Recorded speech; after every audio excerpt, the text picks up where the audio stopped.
the distance between the two plates of a parallel plate capacitor is 1 centimeter and potential difference between them is 1000 volt.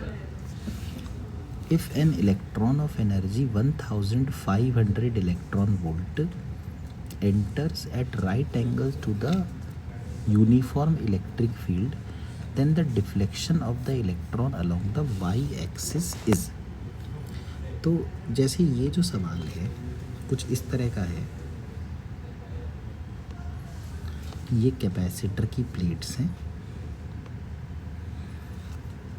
जो कि यहाँ पर ये तो 2 centimetre है और इनके बीच का जो डिस्टेंस है वो 1 सेंटीमीटर है और जो पोटेंशियल का डिफरेंस है वो है 1000 वोल्ट। तो अगर हम लोग ये delta V is equal two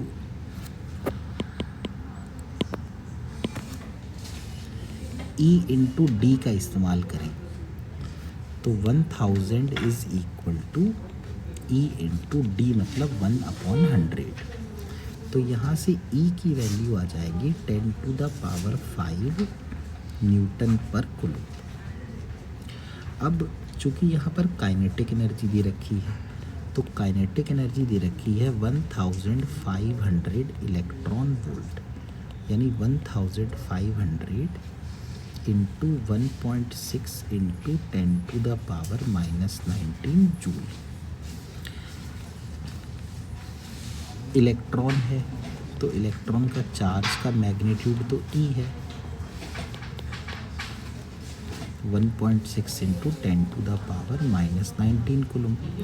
electron का मास है 9.1 into 10 to the power -31 kg। तो जो y है डिफ्लेक्शन, उसका एक फॉर्मूला होता है QE x का स्क्वायर अपॉन 4k। तो यहाँ से y की वैल्यू बनेगी, देखो Q कितना है 1.6 into 10 to the power -19। Electric field कितनी है 10 टू द पावर 5, x का स्क्वायर, यहाँ x कितना दिया हुआ है, देखो x है 2 सेंटीमीटर तो 2/100 इसका स्क्वायर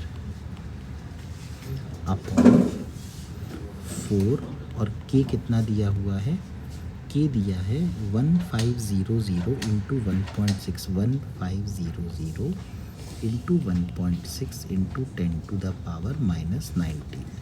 तो ये 1.6 इंटू 10 टू द पावर -19 तो कट गया। आप ये भी देख सकते हैं कि 2 2 ज़ा 4 हो गया और ये 2 और 2 4, तो यहाँ पे सिर्फ 10 आ गया। तो ऊपर आया 40 और नीचे आया 4 इंटू 1500, तो ये भी कैंसिल हो गया, 10 आ गया, यानी ये आया 1/150 मीटर। यदि हमें इसे, अब देखें ऑप्शंस किस में दिए हैं, ऑप्शन तो दिए ही नहीं है, तो हम y निकाल लेते हैं, है ना। इसको अगर सेंटीमीटर में कर लें तो 100/150 सेंटीमीटर, ये कैंसिल हो गया, 2/3 सेंटीमीटर। तो